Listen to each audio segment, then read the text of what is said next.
Somebody in the building, man. Hey. Newcomer. What's up, yo? What's going on? Straight from the West Coast. Xanarchy, yo, straight from LA. How you doing, man? Lil Xan, what's poppin'? Man, I'm chilling, man. I'm happy to be out here. It's like my second time on the East Coast. You know, it's beautiful out here. Okay, well, welcome to Connecticut. Oh yeah, you know, I didn't even know I was in Connecticut. I'm not even gonna lie. No, I did until like 20 minutes ago. I'm like, where are we? Upstate New York? And they're like, no, Connecticut. And I'm like, okay, I need to come here more often. Yeah. So, where did you go when you came before? New York? Where did I go before New York? When you came to the East Coast? Oh, the first time was like a month ago. I landed in like Newark, and then we just drove to New York, did some business. But this is my first time like traveling on the East Coast, because last time we just headed straight to Atlanta right after. Cold enough for you? I mean, y'all gonna. It's funny because I know you guys probably make fun of us for this, calling this cold, because I know that y'all are used to this. But yes, this is very freezing to me. I mean, I got a fur coat over there. And I tell you, this is good for us for this time. Yeah, I know. I believe me. I know like that this is nice for y'all, but in LA it's like 90. It's global warming hitting LA bad right now. It's like crazy. It's y'all like 90 year round. Yeah, like I'm just waiting for it to actually be the season it's supposed to be out there, but it don't never get that cold out there though. No, it never do. It like 70. 70, y'all like, ooh, we gotta get it cold. Yeah, we gotta get. If we can get 70 in November, yeah, we won. Yeah, that's just like your t-shirt, what? 70 in November, we got shorts. T-shirt, shorts, flip-flops. I see y'all. I see y'all. Summer's here. You're at the pool. So the people who don't know who Lil Xan is, let them know. Let them know. If you don't know who Lil Xan is, I would like to say, I don't know how to talk about myself like that. What would you want them to know about Lil Xan? That I'm like really cool, down to earth, nice. I don't have the stigma that I think a lot of other rappers have, you know, ego type stuff. Like for instance, like I had a meet and greet at my show in New York at SOB's last night, and I love my fans. I love them. It's just so crazy when the girl comes up to you and they're like trembling, like their hands are like shaking. And it almost make me want to start shaking, because I'm like, well, I don't want you to pass out on me. I love them, you know, I love them to death. But it's crazy because like in my mind, I'm never like, oh, I'm a rapper. I'm like, you know what I mean? I don't think like that. So like when someone is trembling and shaking to meet you, they can't even take a picture. I'm like, whoa, it's just like it's like crazy, you know what I mean? Because I think I'm a human being. At the end of the day, I just think of myself like I'm like, I still got the mindset that like I'm just like normal, but you know, it's like I'm kind of like not, you know, not to sound like dumb, but it's like you not caught up in. I'm not caught up in like I don't got like an ego. Like I'm down there. Like I'm just like I'm like the fans. I'm like you, and I always tell them without you guys, I wouldn't be here. You know what I mean? I love my fans to death, but yeah, it's just I don't have that ego, that rapper stigma that a lot of people have. How did Lil Xan start? Man, I would say like 2 South by Southwest ago. I was just on Main Street, you know, just enjoying it. I was a photographer with all my rapper homies, and we went into a little liquor store. And that was back when I was like addicted to Xanax and stuff. I'm not on that anymore. But like, we walked into a liquor store, and one of my friends was like, "Hey, I'm just gonna call you Lil Xan because you take a lot of Xan." And I was like, you know what, that's a good name, because we had like they had a funny little nickname for me before. It was Baby NyQuil. Ridiculous, right? That probably wouldn't have worked. Yeah, I'm glad. He was like Lil Xan, and even with Lil Xan, we weren't taking it serious. You know what I mean? It was just a little nickname. I was a photographer. I was Lil Xan, the photographer.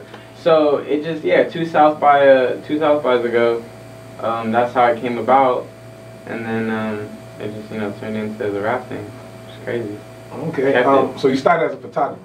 Yeah. Oh, that story. Everybody loves that story. How I started rapping was I was a photographer, and one of my favorite rappers, who my manager, also artist, he's also like my brother. His name's Stephen Cannon, and I was like a big Stephen Cannon fan, and he wasn't like popping at the time. I was just a big Stephen Cannon fan, and I was like first in line at all his shows in LA, and he was just opening up. I was like, I just loved his music. I thought I still think he's one of the greatest rappers and slept on, but like yeah, I just befriended them and just kept going to their shows, and they started, you know, liking me more. And then at one of the shows, I put my camera behind the DJ booth, and I was like, yo, can you watch this? And then someone just, you know, I turned up, because I wanted to turn up with all my homies. So we started turning up, and then someone just stole my camera. Like, I go back to the DJ booth, and I'm like, yo, where's my camera at? And he's just gone, and he's just like, I don't know. I'm like, what? Like, how do you, like, I was devastated, because I was just getting, like, I would like to say good at photography. You know what I mean? I just got Photoshop, and I was like, okay, I'm going to get decent at this. So I was like, I was really devastated. But, you know, we went back to the crib, and I really thought about it, and I was like, you know, can't do anything about it. But that crib had a studio in it, where Steven, my rapper friend, was recording at. And not that same night, but I was like, how much is it for like a session here? Because the engineers are amazing there, but it's like a little trap, little garage, you know, a little dirty garage. But the engineers, like I said, are amazing. I was like, how much is it to record here? And they're like, oh, $20 for you. And I was like, $1,200 for another camera, or $20 to make a song. And I was like, I'm gonna go with $20 and I'm gonna try my luck at this rap stuff. You know what I mean? And I made like a really corny song, in my opinion. It was called "Hit My Line," and it's the only song I didn't write myself. Only song, because you know I didn't know how to go about being a rapper. And it was real corny, but people liked it. You know, they were like, oh, look at Diego. Trying to rap, you know, and some of the girls back home were like, okay, they just like my voice, you know what I mean? Yeah. That's what it was. They thought I sounded good on, like, you know, on the microphone. So it started off slow, then I started getting a little better, and it just kept evolving until I finally got like a grasp on, you know, what people want and how to evolve my music. And so that's just kind of how it came about. But like, I would say it was a hobby, you know what I mean? I never took it like, oh man, like I'm gonna be famous. I'm gonna be the biggest rapper. You know, I never was like that. I was just like, I'm just gonna do this as a hobby. I was like street sweeping. You know what I mean? Like I was just like, I like putting out songs on SoundCloud. But one day I was at the same place, like I told you, the little trap shit, and I recorded a song called Slingshot. And we thought it was good. You know, we thought records were good. We were never like, oh, we just made a hit. We were never like that. We're just throwing out records for the people to see what happens. And it just went crazy, you know. And like initially went slow, but then it went crazy, and I was like, oh, maybe I do have a shot at, you know, trying to do this. So I started taking it a little more serious, you know. And then another night, you know, I recorded like a whole little 3-song mixtape, and one of those songs was called Betrayed. And you know what I mean? Betrayed now has, I think, over like 100 million streams worldwide. It's crazy. But we made Betrayed, and we were like, that's a good song. Again, we just thought it was a good song, so we just threw it out there. And initially, people loved it. They just loved it, but like, it got to like, I would say, 500,000 just the audio on YouTube in like a couple months. And we were like, I was like, whoa, that was my first like, whoa, 500,000, like, dang, what's going on here? Maybe I really do have a chance at this. Hell with that camera. Yeah, hell, I was like, gone with that camera. Be gone, camera. I was about to thank the man who stole my camera. Yeah, actually, right now, thank you for stealing my camera if you're out there. Whoever you are. Wherever you are. Keep the camera. Keep the camera. You're going to sell that shit one day. I know, that could go for some money. But, yeah, like, and then we did my good friend Cole Bennett, Lyrical Lemonade, he does a lot of good videos for like the culture and what we're doing. We did a video for it, and it was just in my studio, you know. It took 45 minutes to film, but he's great with editing.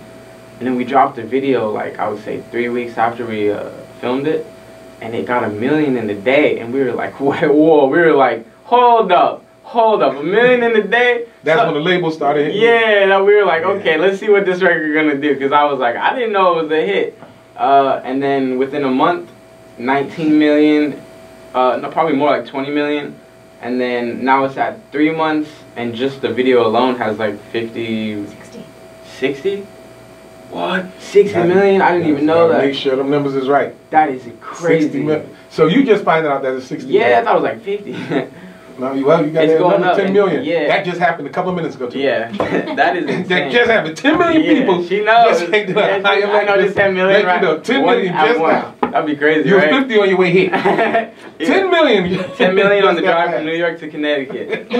Incredible. Unheard so of. Imagine the ride back. Yeah, ride back 70. Right there. I'm just going to keep going back and forth. It's going to go like that. We're going to stay on the road till we get to 100. Yeah, no, but it's just crazy because that's just YouTube. And then, I mean, I'm going to ask her again, what are the numbers on Spotify? Oh, I mean... Like 30 plus. You're streaming, you're on today's top hits, and you're streaming about, I think, over a million a week.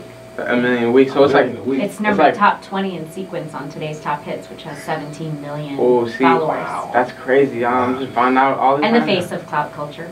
Oh, yeah, in the face of the new... So, you know what? It's time for you to say, I'm here. Yeah. There's no more. All right, I'm here. Lil Xan, nice to meet you guys. Energy. You arrived. Yeah, no, but shout out Spotify. They really made me the face of their new playlist that has, like, such potential to just be a crazy playlist. It's called Clout Culture. And, I mean, all the songs... Like, honestly, I looked at all the songs, and they deserve to be on there. It's real clout culture, you know what I mean? You didn't expect all of this. No, I did not. I was living in a motel for like 2 years of my life. Like I was going to do the show. I didn't expect any of this. So now that you have it, you know, this wasn't a plan. So you didn't have going. I tell people that all the time. This wasn't the plan. Like I wasn't like a freshman in high school like battle rapping or like freestyling. Like I'm gonna be a rapper. Yeah, your story is not the routine. Not the routine. Rapper. You wasn't in the cafeteria. Yeah, I wasn't in the cafeteria. Like yo, y'all hear my freestyle. Hear my mixtape. No, it's not the routine, which makes it. I think what makes it. You pretty much just somebody stole your camera. You said $20 is less than $1,200. Yeah, it's just like a decision. But the thing is, my dad has always my dad showed me Odd Future. So let's just put that in perspective. You know what I mean? My dad was hip to like all this rap music. So, but not just rap. I grew up on everything from Smashing Pumpkins, Nirvana, to like The Killers, to like N.E.R.D., Pharrell. Love all that. That's what I grew up on. So he always kept me since a kid like musically influenced. He had the biggest record collection from, you know, everything from like the 80s to now. So like music was always like the biggest part of my life, just listening to it. Like music was always the most important thing. And I never could understand people that like, oh yeah, I don't listen to that much music. It's like, it was so important. Did you ever get any backlash from artists who've been doing it longer than you and probably had that background of the cafeteria, putting out mixtapes, going to labels, to radio? So far, I haven't got, there's been no backlash, no beef. But we've definitely had that conversation where it's like, you know, damn, this dude's been doing this for so and so long, and I've only been doing this for like a year, and it was a hobby. And to be honest, I've really only been doing it for 6 months, like professionally. Like it became like on paper, it became my job like 6 months ago. You know what I mean? You got rappers out there right now like this Xan kid, man. I mean, I got like the typical struggle rappers commenting on my pictures that are like, yo, trash, you're ugly. I'm like, okay, well, I wish you the best of luck. 60 million. Yeah, I'm like, I wish you the best of luck in your rap career, buddy.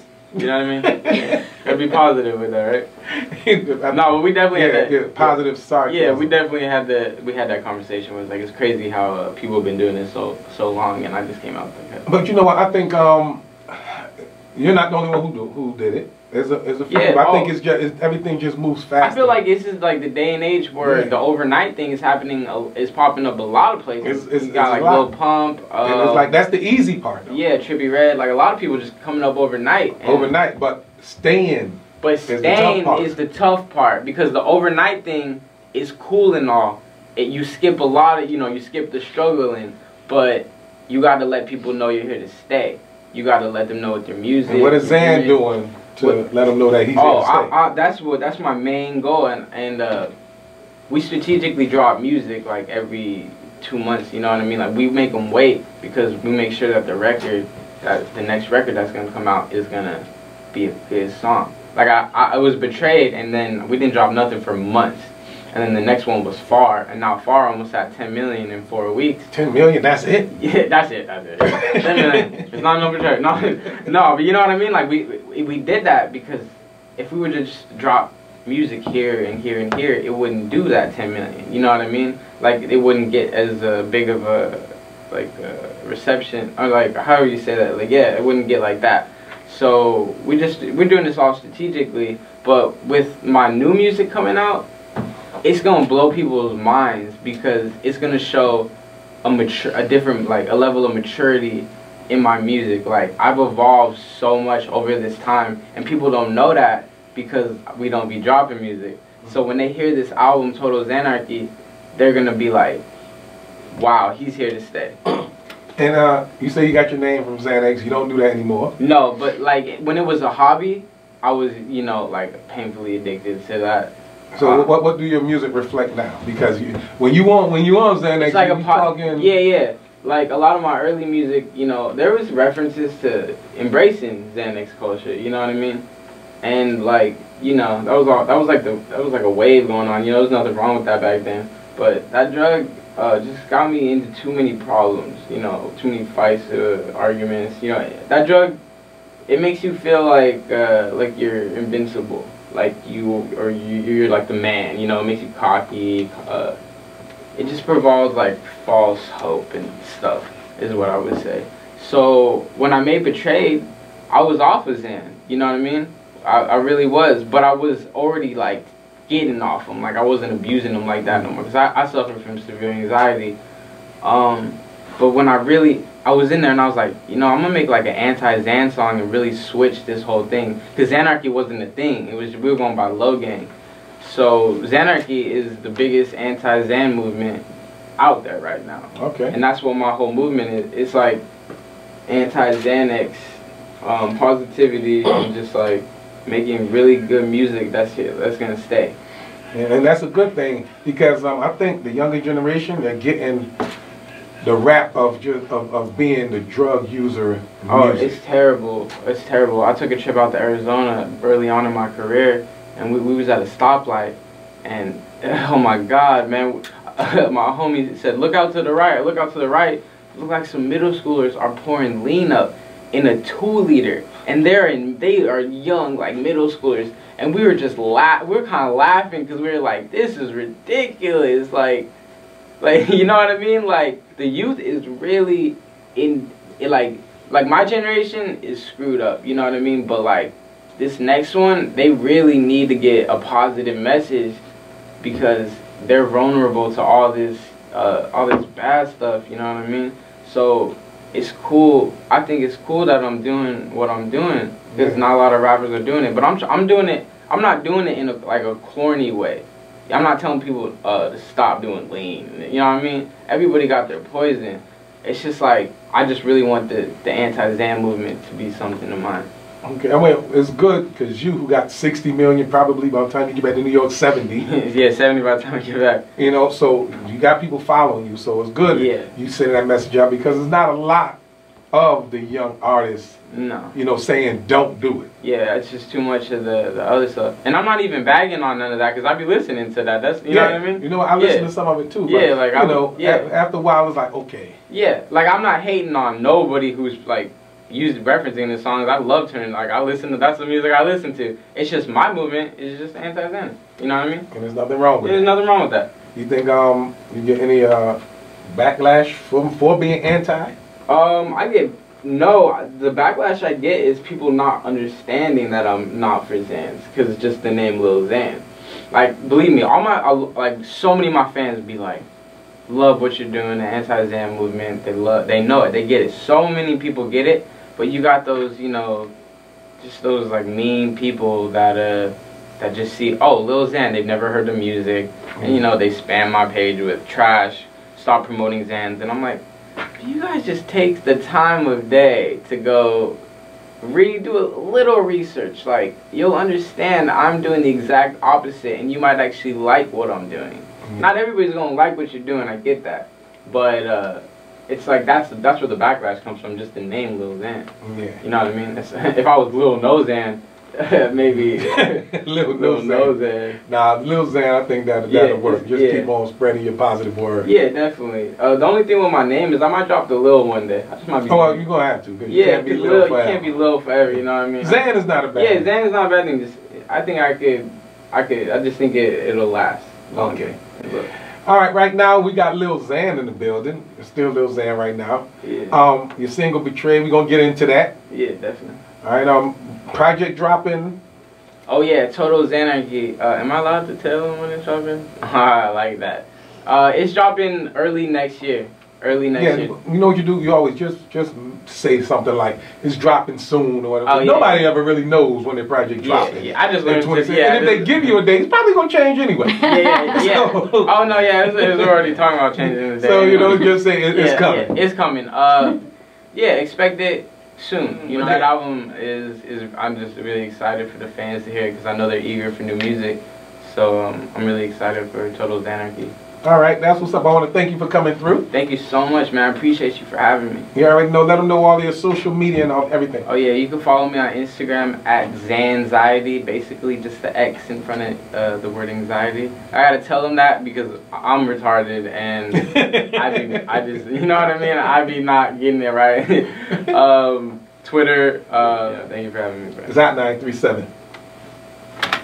Yeah, thank you, bro. Yeah. Appreciate you, man.